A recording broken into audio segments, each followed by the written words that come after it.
ऐसा कौन सा मंत्र है जिसको यदि हमें अपने जीवन में साधना को उतारना है या फिर हमें अपने जीवन में एक शांति और सुख और हैप्पीनेस का अनुभव चाहिए, तो ऐसा कौन सा मंत्र है जो सब चीज़ों के लिए कारगर है? उस मंत्र का नाम है गायत्री मंत्र। आज हम गायत्री मंत्र के पीछे की साइंस समझते हैं कि ये कैसे वर्क करता है। किसी भी मंत्र के अंदर एक बीजाक्षर होता है। गायत्री मंत्र के अंदर 24 बीजाक्षर हैं। ये बीजाक्षर क्या होते हैं? ये समझिए कि जैसे कि बरगद का जो बीज होता है वो कितना छोटा सा होता है, पर उसके अंदर पोटेंशियल होती है हजारों करोड़ों गुना बड़े होने की। इसके अंदर सारी चीज़ों की कि उसके अंदर जड़ें निकलेंगी, तना होगा, उसके पत्तियां होंगी, सब चीज़ों का सीक्रेट होता है। इसी तरह से गायत्री मंत्र के अंदर वो सारी पोटेंशियल है जो हमें असत्य से सत्य की तरफ ले जा सकती है, अज्ञान से ज्ञान की तरफ ले जा सकती है। हमारे जीवन में दुख का क्या रीज़न है कि सफरिंग क्यों आती है? हमारी लाइफ में दुख इसलिए आता है क्योंकि यहाँ पर प्रकाश की कमी होती है, एक विजडम की कमी होती है। ये दुख जो है, हम इनको एक तरह से हमारे जो परसेप्शन है और कॉग्निशन है, एक डिफरेंट तरह की इंटरप्रिटेशन दे रहा होता है। किसी सिचुएशन के बारे में हमें ओवर थिंक करा रहा होता है, जिसकी वजह से हम अपने आप को बहुत ज़्यादा ब्लॉक्ड फील करते हैं। गायत्री मंत्र का जब हम जाप करते हैं तो जैसे कि हम किसी शब्द को बोल रहे हैं तो हमारे माउथ में बहुत सारे नर्व एंडिंग होते हैं। ये नर्व एंडिंग हमारे छोटे बड़े ग्लैंड से जुड़े होते हैं। मेजर ग्लैंड्स तो हम जानते हैं, जैसे कि पिट्यूटरी ग्लैंड, पिनियल ग्लैंड, और आप इस बात को भी जानते होंगे कि हमारे मन की स्थिति को डिसाइड करने में इन सारे ग्लैंड्स का कितना महत्व होता है।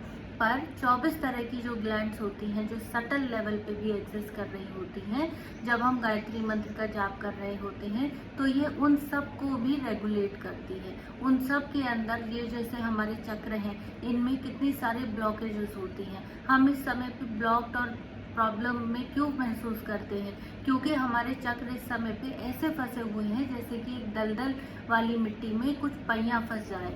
तो जब आप इन गायत्री मंत्र का जाप करते हैं तो ये समझिए कि एक हारमोनियस म्यूजिक बजने लगता है। हमारे जो शरीर है, इसके अंदर जो स्पाइनल कॉर्ड है, इसके आसपास जो भी चक्र है या हमारी फिजियोलॉजी में जो भी ग्लैंड्स हैं, ये सारी चीज़ें अभी डिसरेगुलेटेड है। ये एक रिदम में काम नहीं कर रही है। गायत्री मंत्र का जाप एक सितार की तरह रिदम प्रोवाइड करता है, हमारे नर्वस सिस्टम को रेगुलेट करता है। मंत्र के पीछे का सार होता है रिपीटेशन। जब आप एक मंत्र को बार बार रिपीट करते हैं तो वो अवेकन होता है हमारी लाइफ में। जब वो अवेकन होता है तो ऐसे ऐसे ट्रांसफॉर्मेशन होते हैं जो कि हम अपनी विल पावर से कई बार नहीं कर पाते, जैसे कि खाने की एडिक्शन हो जाना, बिंज ईटिंग हो जाना, या फिर ऐसी चीज़ों का एडिक्शन हो जाना जो हमारे हेल्थ के लिए अच्छी नहीं है, या फिर नेगेटिविटी में ज़्यादा डेवलप करना। ये सारी चीज़ें इसीलिए हो रही हैं क्योंकि अभी डिसरेगुलेशन है। जब आप गायत्री मंत्र का जाप करते हैं तो उसका एक जो वर्णों का एक मीनिंग्स आता है कि हमें असत्य से सत्य की तरफ ले चलिए, हमें अंधकार से प्रकाश की तरफ ले चलिए। जब आप इस बात को दिल से महसूस करते हैं, अपने हृदय में लेके महसूस करते हैं कि माँ गायत्री सच में आके अपने अंदर की सारी शीतलता को, साध्वी को हमारे अंदर, हमारे आज्ञा चक्र के द्वारा प्रोवाइड कर रहे हैं, तो विजुअलाइजेशन के माध्यम से हम अपने जीवन को बहुत हद तक बदल सकते हैं।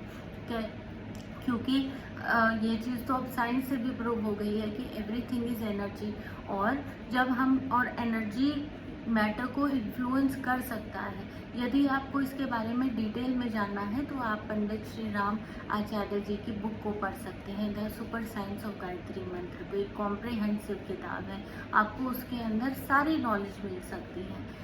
अब आगे बढ़ते हैं कि गायत्री मंत्र के अंदर जो ये 24 वर्ण है, ये हमारे 24 चीज़ों को कैसे प्रभावित करते हैं। तत् मतलब तापिनी ग्रंथि होती है। तो जब हम तत् बोलते हैं तो तापिनी ग्रंथि हमारे सक्सेस से रिलेटेड होती है। वी मतलब ये हमारी जो कॉन्फिडेंस है या हमारी इंटेलेक्ट है, इससे रिलेटेड होता है। तो इसी तरह से ये 24 वर्ण का जो बीजाक्षर है हमारे जीवन के हर छोटे बड़े एस्पेक्ट को रेगुलेट करता है। तो गायत्री मंत्र को तंत्र साधना में, या जब हम मंत्र साधना में आगे बढ़ रहे होते हैं या तंत्र साधना में आगे बढ़ रहे होते हैं, तो ये एक तरह का ऐसा द्वार है जिसको हमें जैसे कि जब हम स्पिरिचुअल रियाम में कांटेक्ट करने की कोशिश कर रहे होते हैं, तो हम होस्ट से आज्ञा लेते हैं कि क्या हम आपको अप्रोच कर सकते हैं। तो गायत्री माँ पहला चरण है, वो होस्ट हैं जिनकी आज्ञा के बाद ही हम अपने जीवन में साधना उतार सकते हैं या और सारी चीज़ों को वेलकम कर